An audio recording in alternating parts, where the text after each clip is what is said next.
এবার যারা বলছেন খুনের তত্ত্ব ইত্যাদি, একটা গ্রহণযোগ্য প্রমাণ কিন্তু কেউ দিতে পারেনি আজ পর্যন্ত। যুদ্ধের কোনো পর্যায়ে নেতাজি সুভাষচন্দ্র বসু স্ট্যালিনের বিরুদ্ধে বা সোভিয়েত রাশিয়ার বিরুদ্ধে একটা কথা বলে। মুখার্জি কমিশনে দিনের পর দিন এক ফোঁটা রক্ত চাওয়া হয়েছিল বোসবাড়ির কাছে ভগবানজির দাঁতের টেস্টের জন্য, দেয়নি। জাপান গভর্নমেন্টের মেয়র জানিয়ে দিচ্ছে এর কাছে কোনো রেকর্ড নেই তাদের কাছে যে আমি একটা দূর যাত্রায় যাচ্ছি বিমানের, কে জানে আকাশের বুকে হয়তো আমি শেষ হয়ে যাবো। তখন অভিমান ভরে সুভাষচন্দ্র বলেছিলেন যে ভালোই হয়েছে, আর টাকা চেয়ে আমি আর আপনার বিব্রত করবো না। শিশির বসুকে বলছে তুমি কি করেছো এটা, মা জননীর ঘরটাকে নেতাজি ঘর বলে চালাচ্ছ। আমি যেখানে শোনা, তখন তো মোবাইল ফোন বা টেপ থাকতো না, তখন আমি স্কুলে বা কলেজে গন্ডি পেরোই। ন্যাশনাল আর্কাইভে শ্যাডো ফাইল পাওয়া গেছে 41-এর, যে ফাইলগুলো এখানে পাওয়া যাচ্ছে না মিসিং। সেখানে শিশির বসুর ডোসিয়ার পাওয়া যাচ্ছে, মানে তার সম্পর্কে ফাইলে পাওয়া যাচ্ছে। তার আগে কমপক্ষে 27টা পৃষ্ঠা ছেঁড়া প্রমাণ নেই। শিশির বসু বলেছেন, একবার এসেছিলেন আমাদের এখানে, উনি বলেছেন ওই গাড়ি চালিয়ে নিয়ে গেছেন। আর জানিয়ে রাখি তোমাকে, তোমরা কি বোধ হয় ফার্স্ট টাইম কোনো গণমাধ্যমে বলছি, সামাজিক মিডিয়ায় রবীন্দ্রনাথ ঠাকুরের অপ্রকাশিত বদনাম গল্পটা আমরা মানে প্রকাশিত বদনাম গল্পের অপ্রকাশিত অনেক পাণ্ডুলিপি পাওয়া গেছে। তার মহানিষ্ঠ এক কথায় বলি যে শিশির বসুর যে বর্ণিত সেটা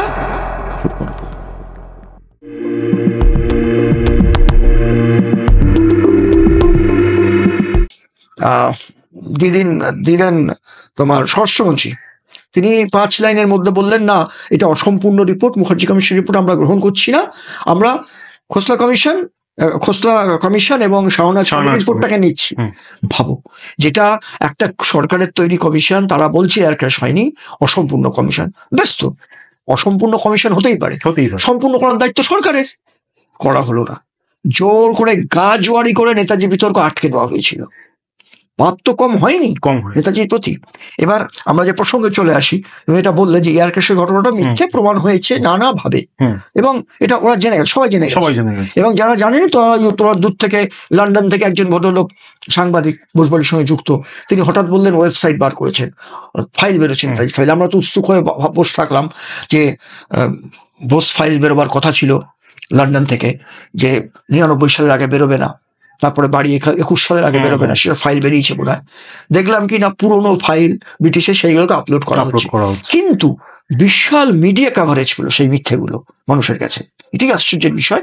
এই তো বলছে ফাইল বেরিয়েছে, নেতাজি এয়ার ক্র্যাশে মারা গেছেন, অর্থাৎ সাপ্রেস করবার জন্য মুখার্জি কমিশনের সত্যটাকে। এবার যারা বলছেন খুনের তত্ত্ব ইত্যাদি, একটা গ্রহণযোগ্য প্রমাণ কিন্তু কেউ দিতে পারেনি আজ পর্যন্ত। উল্টো তথ্যগুলো এসছে। সোভিয়েত রাশিয়ায় নেতাজি সুভাষচন্দ্র বসু পলিটিক্যাল শেল্টার পাচ্ছেন, তিনি তার 3টে লেকচার বেরিয়ে এসছে, এবং আরো অনেক সত্য, মানে রাত হয়ে যাবে সব বলতে গেলে। এই যে সোভিয়েত রাশিয়ায় নেতাজির একদম উপস্থিতি, সেই ডকুমেন্টস, এগুলো সরকারি নথি। এবার তারপরেও যদি বলা হয় সোভিয়েত রাশিয়া নেতাজি সুভাষচন্দ্র বসুকে মানে আজাদ হিন্দ সরকারকে স্বীকৃতি দিয়েছে স্ট্যালিন। হ্যাঁ, যুদ্ধের কোনো পর্যায়ে নেতাজি সুভাষচন্দ্র বসু স্ট্যালিনের বিরুদ্ধে বা সোভিয়েত রাশিয়ার বিরুদ্ধে একটা কথা বলেন। এবং নেতাজি সুভাষচন্দ্র বসু আজাদ হিন্দ সরকারের প্রধান থাকাকালে রাশিয়ায় গেছেন, প্রমাণ পাওয়া গেছে। ওমস্কে দূতাবাস হচ্ছে না সোভিয়েত রাশিয়ায়। এই যে ঘটনাগুলো আনা হয় না সামনে, এখানে দুর্ভাগ্য হলে বামপন্থী যারা কমিউনিস্ট, তারাও এই বিষয়টাকে গুরুত্ব দেন না। কিন্তু ইতিহাসটা পাল্টে যেত। প্রথম থেকে মানুষ ভুল করতেই পারে, মানুষের রাইট টু মেক ব্লান্ডার্স, ভুল হয়েছে একটা, হয়তো উনি ভুল করেছেন, কিন্তু সংশোধন করার তো মনুষ্যত্বের লক্ষ্য, সংশোধন তো করা দরকার। এই যারা চিতাভস্যপন্থী ছিলেন তারাও সংশোধন করছেন না এত কিছুর পরে। আর এর মধ্যে একটা মজার টুইস্ট আছে, সেটা হচ্ছে যারা এক সময় এয়ার ক্র্যাশকে মানেননি, যাদেরকে আমরা রাস্তা নামিয়েছিলাম ডিক্লাসিফিকেশনের জন্য, আমরা ছিলাম তাদেরকে নিয়ে, তারা আমাদের সঙ্গে সাথ দিয়েছিলেন, জার্মানি বলো, কলকাতা বলো ইত্যাদি। তারা হঠাৎ কি এমন জাদুমন্ত্র বলে, কিসের প্রভাবে হঠাৎ চিতাভস্যপন্থী হয়ে গেলেন। বিস্ময়কর ব্যাপার। এখন এগুলো বিস্ময়কর, এগুলো বোঝা যাচ্ছে খেলাটা কোথায় চলছে। রাজনৈতিক। কিন্তু দুর্ভাগ্য যে আমাদের যে সেই যে জনমতটা দরকার ছিল, যে বোল্ডনেসের প্রয়োজন ছিল, কি নেতাজি চর্চা অনুরাগীদের তরফ থেকে, রাজনৈতিক দলগুলির তরফ থেকে, বিশেষ করে রাজনৈতিক দল ছাড়া তো হয় না এগুলো, সাধারণ মানুষ কি করবে, সাধারণ মানুষের পক্ষে সেটা সম্ভব না।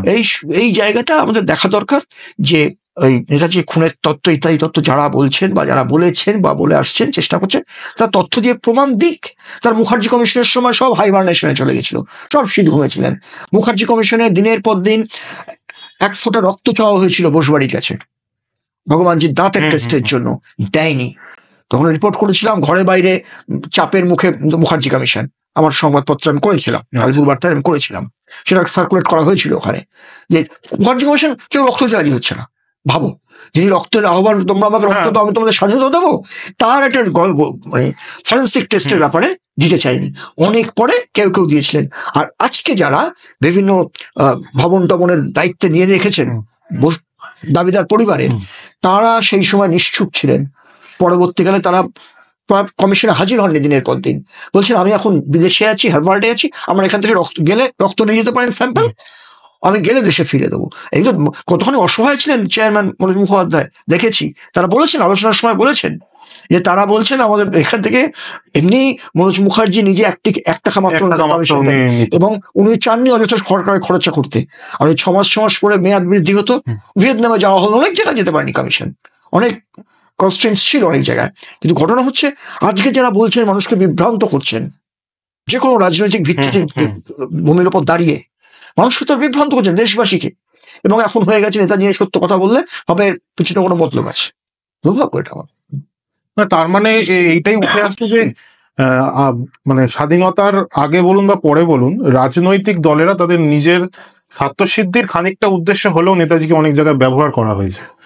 হ্যাঁ, এভাবে জেনারেলাইজ করা ঠিক হবে না, আমরা করতে পারছি সবার ক্ষেত্রে সব দলই ভালো মানুষ আছে, তারা তো দেশকে ভালোবেসে রাজনীতি করতে আসেন, সেক্ষেত্রে তাদের কণ্ঠ হয়তো চাপা পড়ে গেছে, সেভাবে তাদের বক্তব্য সে দলের সেভাবে গুরুত্ব পায়নি। আচ্ছা, তাহলে স্যার মানে রেনকোচি মন্দিরে তাহলে যে চিতাভস্যটা রাখা আছে, তাহলে এটা তো এটার কোনো প্রমাণই নেই যে সেটা নেতাজির, প্রথম কথা। এবং এটা কি কি প্রমাণের উপর বেস করে এটা মানে আমরা কনক্লুশনে আসতে পারি যে এটা কখনোই নেতাজি ঠাই বসা সম্ভব নয় হওয়া? আমরা যদি ক্রোনোলজিক্যালি দেখি ব্যাপারটা, কমিশনের প্রশ্নটা উঠেছিল ডিএনএ টেস্টের ব্যাপারটা পারে ইত্যাদি, ছাই ভস্যে আমাকে তো প্রমাণ করতে হবে অ্যাক্সিডেন্টটা হয়েছিল ফার্স্ট, তারপরে আমরা ওই দিতে যাবো, আইনও তাই বলে। এবং আমরা দেখতে পাচ্ছি যে যতগুলো তদন্ত কমিটি, কমিশন ইত্যাদি ইত্যাদি হয়েছে, কোথাও প্রমাণ করা যাচ্ছে না এয়ারক্র্যাশ হয়েছিল। বিপরীত তথ্য ভর্তি প্রচুর পাওয়া যাচ্ছে। জাপান গভর্নমেন্টের মেয়র জানিয়ে দিচ্ছে এয়ারক্র্যাশের কোনো রেকর্ড নেই তাদের কাছে। আমরা ন্যাশনাল আর্কাইভে, যদি ন্যাশনাল আর্কাইভ যেতে হবে, অত দূরে যেতে হবে না, এই ন্যাশনাল লাইব্রেরি খবরের কাগজগুলো যদি দেখি, সেখানে আমরা বহু তথ্য পাচ্ছি। হিন্দু প্যাট্রিয়ট পত্রিকা হরিসিংহজে নীল চাষিদের সম্পর্কে পাচ্ছি, সেই 1874-এর খবর পাচ্ছি আমরা, 71-এর মুক্তিযুদ্ধ নিয়ে ডকুমেন্টস পাচ্ছি, খুঁটিনাটি সমস্ত কিছু। আর চেয়ারম্যান ওখানে গিয়ে তন্ন করে খবরের কাগজ খুঁজেছেন জাপানে গিয়ে, যে কোনো বিমান দুর্ঘটনার খবর নেই, অথচ শরৎ বসু জেল থেকে মুক্তি পাচ্ছেন সেই খবরটা চলে এসছে ওখানে।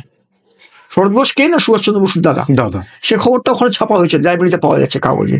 অথচ এয়ারক্র্যাশ হলো, নেতাজি মারা গেলেন, কিছু খবর না। হ্যাঁ, এয়ারক্র্যাশের যে মুসাবিদ্যা তৈরি করা ছিল, যে ফরম্যাটটা দেওয়া ছিল এয়ারক্র্যাশের গল্পটা যেরকম ভাবে, সেই নিউজটা তো সর্বত্র ছাপা হয়েছে, সব জায়গায় আছে। কিন্তু যে প্লেন ভেঙে পড়ার গল্প, কোনো খবর নেই। সমস্তগুলো মনোজ মুখার্জি এগুলোকে টাইটলি সিদ্ধান্ত নিয়েছে একেবারে সম্পূর্ণভাবে। এবং স্যার দেখুন, ডক্টর পবিত্রমোহন রায়ের লেখা বই থেকেও এটা বোঝা যাচ্ছে যে পবিত্রমোহন রায়কে কিন্তু কোথাও না কোথাও গিয়ে উনি একটা ইঙ্গিত দিয়ে যাচ্ছেন যে কিছুদিন বাদে তুমি একটা খবর পাবে, কিন্তু আশাহত হওয়ার তোমার কোনো প্রয়োজন নেই। ওনার স্টেনোগ্রাফার, আমি ক্যাজুয়াল আমাদের ইন্টারভিউ চলছে, গল্পের ছলেই বলুন, কোনো আমাদের দেখো, ওনার স্টেনোগ্রাফার ভাস্করন মৃত্যুর আগেও পর্যন্ত, মুখার্জি কমিশন ওনার ইন্টারভিউ দিলেন, তার কদিন পরে উনি মারা গেলেন, 2-3 সপ্তাহ পরে মারা গেলেন। এই ভাস্কর অন রেকর্ড এগুলো, উনি আগে খোসলা কমিশনও সাক্ষী দিয়েছিলেন। তাতে উনি লিখছেন, সম্ভবত থেবরকে চিঠি ডিকটেশন দিচ্ছেন সুভাষচন্দ্র বসু, এবং সেখানে ভাস্কর নোট নিচ্ছেন। তাতে বলেছেন, নোটটা দিচ্ছেন সম্ভবত 17ই আগস্ট। হ্যাঁ, এবার দেখে বলতে হবে ওই টাইমটাতে 1-2 দিন আগে, যে আমি একটা দূর যাত্রায় যাচ্ছি বিমানের, কে জানে আকাশের বুকে হয়তো আমি শেষ হয়ে যাবো। আচ্ছা, এটা তার বন্ধুকে লিখছেন। এবং এটা তো বোম্বেতে দাঁড়িয়ে যখন উনি মানে ওই সিরি বিচে যাচ্ছেন তখনও উনি বলছেন, আমি এক্স্যাক্টলি নামটা এখন মনে করতে পারছি সত্যেন বসুর সঙ্গে ছিলেন, হ্যাঁ, যে এই যে দেখছো প্লেনটা যাচ্ছে, আমার কত, হ্যাঁ রাইট রাইট ঠিক বলেছো। তো এইটা যেন মনে হয় যেন কোথাও না কোথাও মানে, এবং এটার পিছনে আমার কি মনে হয় যে নেপথ্য কারণটা, উনি যখন এখান থেকে অন্তর্ধান করছেন, কলকাতা বাড়ি থেকে গেলেন, ধরা পড়ে গেছেন, বলা হলো, সে ভদ্রলোকের ছবি পেয়েছি, এসব গল্প হলো, যখন 42 উনি চলে গেছেন,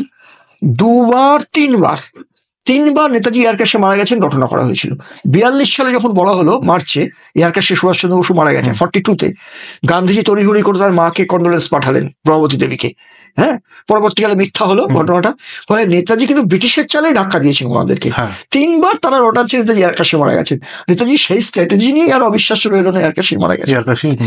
তার ইন্টেলিজেন্স, তার লেভেল অফ থিঙ্কিং, হ্যাঁ, তার চেতনা, চিন্তা ভাবনা বোধহয় সময় থেকে অনেক এগিয়েছিলেন উনি, অনেক এগিয়েছিলেন। স্যার, মহানিষ্ক্রমণের কথাটা যখন এলো, তাহলে একটু মহানিষ্ক্রমণেই আসা যাক এবার। মহানিষ্ক্রমণে জেনারেলাইজ একটা আইডিয়া সবার মধ্যে হচ্ছে যে রাত্রি বেলা হচ্ছে, রাত 1:25 হচ্ছে, ওনার মানে মধ্যরাত্রি, এখন ওনার বাড়ির সামনে ওই ফুটপ্রিন্টও করা আছে, হ্যাঁ, সবাইকে দেখছেন, এবং আমাদের মনে একটা বিশ্বাস জন্মাচ্ছে যে ওনার ভাইপো শিশির বোস ওনাকে নিয়ে যাচ্ছেন এবং ওনাকে ছেড়ে দিচ্ছেন। মানে ব্যাপারগুলো কোথাও না কোথাও গিয়ে যারা হয়তো একটু মনোযোগ সহকারে দেখছেন, আর ইংরেজের মানে ব্রিটিশ ইন্টেলিজেন্স বা ব্রিটিশ পুলিশকে যারা খানিকটা হলেও বুঝতে পারছেন, তাদের কাছে এই বিষয়টা খুব স্পষ্ট হচ্ছে যে ওই রকম একটা দ্বিতীয় বিশ্বযুদ্ধের সময়, বিশেষ করে কলকাতার মতো একটা শহরে এরম ভাবে বেরিয়ে, হয়তো তিনি বাড়ি থেকে বেরিয়ে গেলেন কোনোভাবে ম্যানেজ করে, কিন্তু অতটা পথ যাওয়া এবং এইরকম একটা সময় যেখানে অলওয়েজ তার বাড়ির সামনে ইন্টেলিজেন্স, গোয়েন্দা, মানে নেতাজি একটা হট টপিক খুব ব্রিটিশের কাছে। এটা কি এতটাই সোজা ছিল না? এর পেছনে শুধুই কি শিশির বোস, না এর পেছনে অন্য কোনো গল্প উকি দিচ্ছে? কারণ অনেক এজেন্সির রিপোর্টেও কিন্তু মহানিষ্ক্রমণকে অন্যভাবে ব্যক্ত করা হয়েছে। তো এইটা নিয়ে স্যার আপনার রিসার্চ বা আপনার কি মতামত? দেখো, আমার ধারণা প্রচলিত ধারণার সঙ্গে মিলবে না, মেলেনি, এবং আমি ওই যুক্তির ওপর, তথ্যের ওপর ভিত্তি করেই আমার ওই উদ্দেশ্যের প্রতীক সুভাষ রচনা করছি। 39-এ নেতাজি দেশ ছেড়ে চলে যাওয়ার প্ল্যান ছিল, চায়না হয়নি। আচ্ছা, পরবর্তীকালে 40 জুলাইতে উনি বেরিয়ে যেতেন, কিন্তু অক্ষর সিং চীনা তার প্ল্যানটা বেরিয়ে গেছিল। বলদেও সিং কলকাতা লিক আউট হয়ে যায়, লিক আউট হওয়ার পরেই উনি মুভমেন্টটা শুরু করলেন, আক্রমণের মুভমেন্টটা। ফলে আরো বেশি যাতে একদম নিরাপত্তা আটোসাটো হয়, ব্রিটিশকে যাতে আরো ঘোরা, কারণ উনি দেখলেন যে টেস্ট বেরিয়ে গেছে অলরেডি, মানে তার প্ল্যানটা বেরিয়ে গেছিল বলদেও সিং, তখন উনি স্ট্র্যাটেজি পাল্টালেন সম্পূর্ণ। ওটা স্বেচ্ছায় বেরিয়েছিল না বিশ্বাসঘাতকতা হয়েছিল, সেটা একটা প্রশ্ন নেতাজি ব্যাপারটা নিয়ে। এবং পরবর্তীকালে আমি, দেখো, এটা খুব দীর্ঘ আলোচনা, অনেক পয়েন্টস আছে, আমি শুধু টাচ করে যাচ্ছি, বুঝতে পারবে। যে ঘর থেকে উনি বেরিয়ে গেছেন, ফুটপ্রিন্ট করা হয়েছে, পূর্ণিমা রাতে বেরিয়ে গেছেন। রমেশচন্দ্র মজুমদার ঐতিহাসিক বিখ্যাত, সুভাষচন্দ্র বসুকে মামা বলে ডাকতেন, এবং রমেশচন্দ্র বসু একটা ছোট্ট মজুমদার ঐতিহাসিক, ওনার নিজস্ব একটা বক্তব্য, মানে লেখা একদম, একটু উল্লেখ করি। উনি এক জায়গায় বলছেন যে আমাকে উনি ঢাকা ইউনিভার্সিটিতে ছিলেন 21 বছর, তো পরবর্তীকালে উপাচার্য হয়েছিলেন ওখানকার ঢাকা ইউনিভার্সিটির। কলকাতা থাকতেন, সাউথ কলকাতা থাকতেন। সুভাষচন্দ্র বসু ডেকে পাঠিয়েছেন, আর এই ঢাকা ইউনিভার্সিটি পড়াকালে বিভিন্ন বিপ্লবীদের টাকার ব্যবস্থা করতেন অধ্যাপকরা। সুভাষচন্দ্র বসু তার ব্যতিক্রম নয়, আর্থিক সাপোর্টটা। এবং সেখানে বলা হতো কোন অধ্যাপককে যে আপনি বিপ্লবীদের দেবেন, কিন্তু জিজ্ঞাসা করা যাবে না কেন টাকা দিচ্ছেন, কাকে দিচ্ছেন। এটা নর্মস ছিল একদম। এবং রমেশচন্দ্র মজুমদার বহুবার টাকা দিয়েছেন বিভিন্ন বিপ্লবীদের, এবং সুভাষচন্দ্র ডেকে পাঠিয়েছেন। তখন 40-এর ডিসেম্বরের এরকম সময়টা, একদম শেষের দিকটাতে। রমেশচন্দ্র মজুমদার বলছেন, আমি গেলাম যখন, যে আমি উঠলাম, দোতলায় উঠে গেলাম, দেখলাম এক সুদর্শন বাল এই ছেলে, পরিচয় দিল ভাইপো বলে, ইট মে বি রঞ্জিত বসু, কেন ওই বাড়িতে থাকতেন, শিশু বসু থাকতেন না কিন্তু ওই বাড়িটাতে গিয়ে, এবং এই অমিয় বসু হতে পারে, বিজেন বসু নয়, অমিয় বসু, অরবিন্দ বসু। অরবিন্দ বসু আর রঞ্জিত বসু হচ্ছে সুরেশ বসুর ছেলে, ওই বাড়িতে থাকতেন সেই সময়। আর এরা অন্য জায়গায় থাকতেন, শিশির বসুটা উদ্যান পার্কের বাড়ি। উনি বলছেন দোতলা ওঠার পর বলছেন একটাকে দুটো কক্ষ পার হইলাম, শূন্য কক্ষ পার হইলাম, তারপরে শুদ্ধ ভাষায় লিখেছেন পার হইলাম, তারপরে একটি ঘরের সামনে ওই একটা কক্ষ দুটো কক্ষের পরে দরজা বন্ধ, বলে এরপরে যাওয়ার নির্দেশ নেই, আপনি টোকা ঢুকবেন। উনি ওই শূন্য কক্ষ দিয়ে গেলেন, একটা দুটো কক্ষ যেটা এখন অফিস হয়েছে, অফিস তলায়, ঠিক তাই তখন ফাঁকা ছিল, ওই জায়গাটাকেও বাস করতেন না, ওখানে থাকতো না কেউ। এবং সোজা গিয়ে দেখলেন এক ঘরের এক কোনায় সুভাষচন্দ্র বসু শুয়ে আছেন, সামনে চেয়ার রাখা হয়েছে, মুঠোগুলো আপনি এসছেন, অনেক কথাবার্তা বলা হলো, বললো মুখ ভর্তি দাঁড়ি। তখন বললেন যে আপনাকে তো অ্যামাউন্টটা উনি বলেননি, আমরা অন্য সূত্র জেনেছি অন্য ব্যাপার, কিন্তু রমেশচন্দ্র মজুমদার বলেছেন আমি অ্যামাউন্টটা লিখে করেননি, সদমের সাধুর ব্যাপারটা এসে গেছিল বলে উনি বলেছিলেন। আচ্ছা, এইবার বললেন যে টাকা চাইবে তোমার, এই কি করবে, এই টাকা নিয়ে এখন কি করবে এই অবস্থা? তখন অভিমান ভরে সুভাষচন্দ্র বলেছিলেন যে ভালোই হয়েছে, আর টাকা চেয়ে আমি আর আপনার বিব্রত করবো না। তখন রমেশচন্দ্র বলেছি বলে আমি লজ্জিত হয়ে গেলাম, আর তা না, তুমি এখন অসুস্থ তো, বলে এখন টাকা নিয়ে কি আন্দোলন করবে, কি করবে, এখন তো রেস্ট নাও, তোমার রেস্ট দরকার। তারপরে বললো আমরা কথাবার্তা হয়ে গেল, কোথায় কখন কাকে টাকা দিতে হবে ইত্যাদি। তারপরে বললাম যে আমি তারপর ঢাকায় ফিরে এলাম, 2 সপ্তাহের মধ্যে খবর পেলাম, 12-14 দিনের মধ্যে খবর পেলাম সুভাষচন্দ্র বসু দেশ ছেড়ে চলে গেছে। এবার বুঝতে পারলাম যে কেন লাস্টে প্রণাম জানিয়েছিলেন, বলে মামিকে প্রণাম জানাবেন, বলে কেন প্রণাম জানালো, কেন ওই সব কথা বলে গাড়ি দাঁড়িয়ে রাখার কারণ বুঝতে পারলাম। তো সুভাষচন্দ্র বললাম আমি অত অসুস্থ নই, আমাকে যা দেখছেন এত অসুস্থ আমি নই। এটা ছিল। এইবার আমার বক্তব্য, একটা বা দুটো কক্ষ পার হয়ে যখন আমি যাচ্ছি, সরাসরি যেটা এখন পাঁচিল রিনোভেট করে দিয়েছে সাজপুরতে, একদম পুরোপুরি নেতাজির যে উত্তর দিকের যে ঘরটা মাঝখানে, ওইটাই ঘরে থাকতেন, ওটাই, ওখান থেকে ম্যাক্সিমাম ডিগ্রি 180 না হলে অনেকটা ডিগ্রি দেখা যেত ঘুরে, যে জায়গা লোকেশন, ওই ঘরে সুভাষচন্দ্র থাকতেন। ওটা আসলে বসত ঘর, মানে থাকতেন। পাশের ঘরটা হচ্ছে নেতাজির মায়ের ঘর, যেটাকে নেতাজির কক্ষ বলে চালানো এখন, নেতাজির মায়ের ছবি আছে। এবং বসুবাড়ির বহু মানুষের কাছে আমি নিজে কানে শুনেছি, ললিতা বসু তাকে ভাইজি, তিনি আমাকে বলেছেন। এবং রাঙাদা বলতো শিশির বসুকে, শিশির বসুকে বলছে তুমি কি করেছো এটা, মা জননীর ঘরটাকে নেতাজি ঘর বলে চালাচ্ছ। আমি এখানে শোনা, তখন তো মোবাইল ফোন বা টেপ থাকতো না, তখন আমি স্কুলে বা কলেজে গন্ডি পেরোইনি, সে সময় এগুলো আমি নিজের কাছে শুনেছি। এগুলো পরবর্তীতে ক্রস চেক করে দিয়েছি, হ্যাঁ রমেশচন্দ্র মজুমদার ঠিকই তো বলেছে, একটা বা দুটো কক্ষ বের হলাম, তারপরে গিয়ে পেলাম, উনি তো বলতেন বারান্দা দিয়ে গেলাম, যাচ্ছে না, একদম 3টে ঘর তাই হচ্ছে, ওই ঘরটা আমি পড়ছে। এখন এরকম অজস্র প্রমাণ আছে।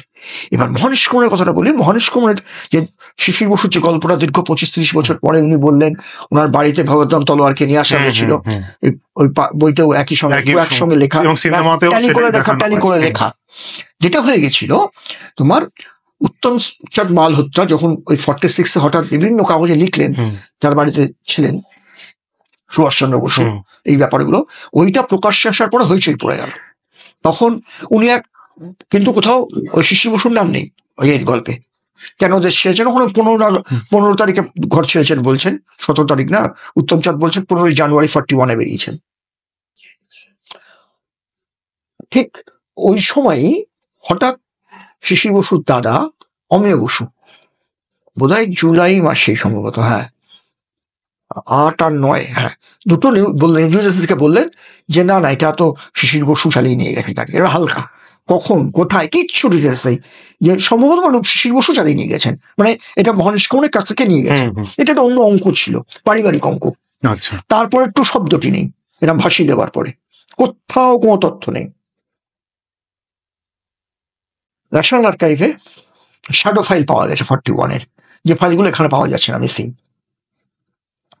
সেখানে শিশির বসুর ডোসিয়ার পাওয়া যাচ্ছে, মানে তার সম্পর্কে ফাইলে পাওয়া যাচ্ছে, তার আগে কমপক্ষে 27টা পৃষ্ঠা ছেঁড়া, তারপরে পেজিং হচ্ছে। সেখানে শিশির বসু সম্পর্কে গোয়েন্দা রিপোর্ট বলছে 42-তে মেডিকেল স্টুডেন্টদের একটি বিক্ষোভে ফরওয়ার্ড ব্লকের সঙ্গে যুক্ত শিশির বসু, তার বেশি কোনো কথা নেই অন্তর্ধান দণ্ডধান নিয়ে। আমার প্রশ্ন, ওই ফাইলটি সরকারের আন্ডারে ছিল, তার পৃষ্ঠাগুলো কে বা কারা ছিড়বে? যদি শিশির বসু থাকতেন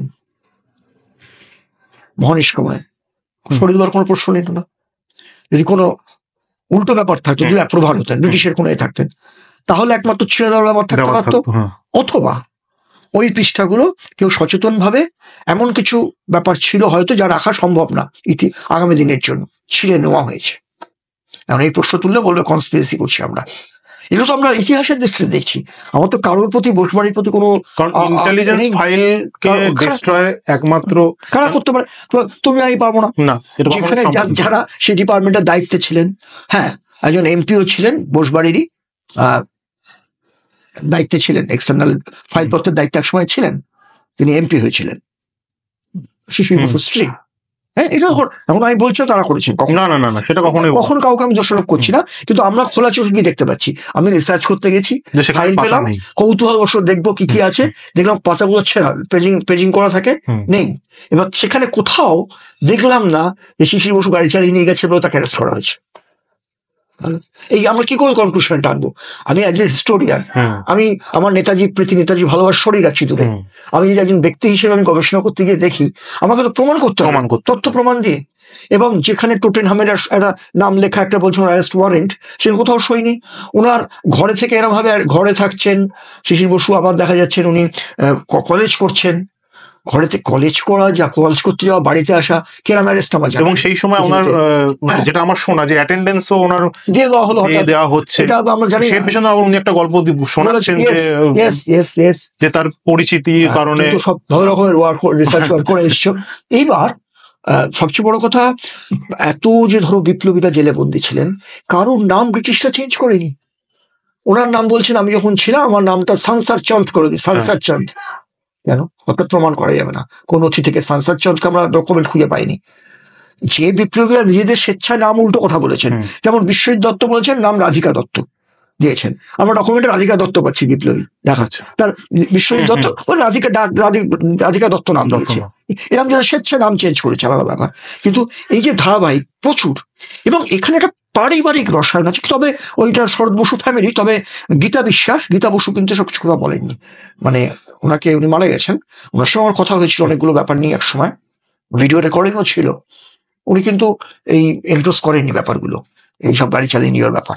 আর আমি রিসেন্ট তোমার গোমতেও আমি গেছিলাম, ওখানকার আমি জিজ্ঞাসা করেছিলাম, গোমতে মহানিষ্ক্রমণ দিবস পালন করা হচ্ছে 17 তারিখে, গোমো স্টেশনে সাজানো হয়। ওনার চার্জে যিনি ছিলেন খুব নেতাজি ভক্ত মানুষ। এবার তিনি বললেন, তাকে যখন প্রমাণ নেই, শিশির বসু বলেছেন, একবার এসেছিলেন আমাদের এখানে, উনি বলেছেন উনি গাড়ি চালিয়ে নিয়ে গেছেন। মানুষটা নির্ভেজাল নেতাজি ভক্ত মানুষ। রেলের হাতে কোনো ডকুমেন্ট আছে বলে না, কোথাও নেই। যে হরিশঙ্কর রায়ের চিঠিতে গভর্নমেন্ট অফ ইন্ডিয়া কালকা মেলকে নেতাজি এক্সপ্রেস বানিয়ে দিল, তা আমি তাকে জিজ্ঞেস করলাম না, আমরা শিশির বসু বলেছেন। অর্থাৎ মূল সোর্স যদি দেখি আমরা, এবং আশ্চর্যের ব্যাপার ওখানে কিন্তু আমরা অন্য তথ্য পাচ্ছি। সেখানে বলছেন একজন মোহামেডান একজন দর্জির বাড়ি, সেখানে সুভাষচন্দ্র বসু ছিলেন এবং তিনি ড্রেস বানিয়েছিলেন, স্যুট বানিয়েছিলেন, গোমো থেকে গেছেন। এইসব অনেক রকমের ডিসক্রিপেন্সিস আছে। আর মানে শিশির বসু লেখাতে প্রথম যে দেশ সংখ্যায় বেরিয়েছিল লেখা, পরবর্তীকালে অনেক পার্থক্য আছে, অনেক ইনস্ট্যান্ট বার্স আছে, হ্যাঁ, যেগুলো দীর্ঘ আমার নিরুদ্দেশের প্রতীক আমি ইনক্লুড করছি, এবং অজস্র অজস্র। কারণ আমরা তো চার্জ জানতে পারি না, কারণ শিশির বসু শিশু রোগ চিকিৎসা বিশেষজ্ঞ, তার বিরুদ্ধে কেন করবো? তিনি তো আমাদের শত্রু নন, মানে তাই প্রমাণের ঊর্ধ্বে কেউ না, আমিও না। আমি একটা কথা বলবো, আমাকে তো প্রমাণ করতে হবে, প্রমাণ ছাড়া তো যায় না। এই জায়গাটাই মহানিষ্ক্রমণের গল্প। আমরা সারদুল সিং কবিসের সাইড হয়ে গেছেন, নিরঞ্জন সিং তালিব সাইড হয়ে গেছেন। নিরঞ্জন সিং তালিবের মেয়েও তো বলছেন তার বাবাকে ড্রাইভ করে নিয়ে গেছেন নিরঞ্জন সিং তালিব। এবং আরো কিছু ঘটনা আসছে, রতনপুরের নবাবের খোঁটা পাচ্ছি আমরা, তার রোলস রয়েস গাড়ি পাচ্ছি, বোরখা পরে ব্যাপারগুলো আছে, রবি ঠাকুরের ওখানে পাচ্ছি। মানে আমি জাস্ট টাচ করে যাই। আর জানিয়ে রাখি তোমাকে, তোমরা কি বোধহয় ফার্স্ট আমি কোনো গণমাধ্যমে বলছি, সামাজিক মিডিয়ায়, রবীন্দ্রনাথ ঠাকুরের অপ্রকাশিত বদনাম গল্পটা আমরা, মানে প্রকাশিত বদনাম গল্পের অপ্রকাশিত অনেক পাণ্ডুলিপি পাওয়া গেছে। সেই পাণ্ডুলিপিতে অবাক, যেটা ইনক্লুড করা হয়নি বিশ্বভারতী সম্ভবত, বা রবীন্দ্রনাথ ঠাকুর তো অসুস্থ করার কথা নয়, ওই বদনাম গল্প থেকে বাদ দেওয়া হয়েছে। কিন্তু কমপক্ষে 3 বার বলা হয়েছে। এবং উনি বলছেন, একজন লিখেছেন, রবীন্দ্রনাথ ঠাকুর নিজের হাতে লিখেছেন, আফগানিস্তানের পদ দিয়ে কেটে, বলছেন যে মানে বিপ্লবী অনিল, যে বদনাম গল্প যারা পড়েছেন আপনারা জানবেন, আমার বইপত্র লিখেছি ওই সম্পর্কে, যেটা প্রকাশিত হচ্ছে, আমি রিপিট করছি না, যেটা প্রকাশিত হয়নি সেটা বলছি, যে সেই ডকুমেন্টটা আমরা দেখতে পাচ্ছি, বিপ্লবী অনিলের মুখ দিয়ে বলানো হচ্ছে, আমি 5 বছর বিদেশের জাদু ম্যাজিক বিদ্যা আয়ত্ত করেছি। ভোজু খাঁর সাকরেত ছিলাম 2 বছর। তো আমার শিক্ষা হয়েছে আপনাদের জেলে এবং ইউরোপে। আপনাদের সাধ্য নেই আমাকে কারারুদ্ধ করে রাখবেন। অত্যন্ত সিগনিফিকেন্ট। ডিকোড যদি করি, আমি হিসেব করে দেখলাম ঠিকই তো 5 বছরের মতো ভারতবর্ষের ইতিহাসে ইউরোপে উনি যাচ্ছেন। এবার 5 বছর, তার 6 বছর হয়নি, 8 বছর হয়নি, 10 বছর হয়নি। ভোজু খাঁটা কে? ভোজু খাঁ একজনকে পেয়েছি, একজনের নাম আমি দিয়েছি। তিনি তো বিরাট বড় আন্তর্জাতিক ওই সময়কার ম্যাজিশিয়ান ছিলেন, সাংঘাতিক ম্যাজিশিয়ান ছিলেন। তিনিও জার্মানিতে যাতায়াত করতেন। নেতাজি প্রায় সমবয়সী, ওটা হতেও পারে, নাও হতে পারে। আবার ভোজু খাঁ কি ডিভ্যালেরা কেকের মধ্যে চাবির ছাপ তুলে উনি ওনার সাগরেদদের নিয়ে জেল ভেঙে বেরিয়ে এসেছিলেন আয়ারল্যান্ডের। আমরা আয়ারল্যান্ডের ডিভ্যালের সঙ্গে নেতাজির সখ্যতা আমরা জানি, ভীষণ গভীর। উনি আজাদ হিন্দ সরকারকে সমর্থন দিয়েছেন, নেতাজির সঙ্গে ওনার অত্যন্ত ঘনিষ্ঠতা ছিল। হ্যাঁ, ভোজু খাঁটা কি কে? সাঙ্গুর না ডিভ্যালেরা? এখন এই ব্যাপারগুলো আসছে, অপ্রকাশিত একদম পুরো একদম। এবং নেতাজির সঙ্গে রবীন্দ্রনাথের সখ্যতাও আমরা জানি, এবং আরো অনেক তথ্য পাওয়া গেছে। এই মুহূর্তে আমি ডিসকাস করছি না, মানে কিছু কিছু মানুষ বেঁচে আছেন, তো তাদের জেনারেশনে বেঁচে আছে, তারা হয়তো কোনো বিপদে পড়তে পারে। কিছু যদিও রেকর্ড করা আছে, টাইমে বেরিয়ে আসবে। তার মহানিশ কুমার এক কথায় বলি যে শিশির বসুর যে বর্ণিত, সেটা সত্য না।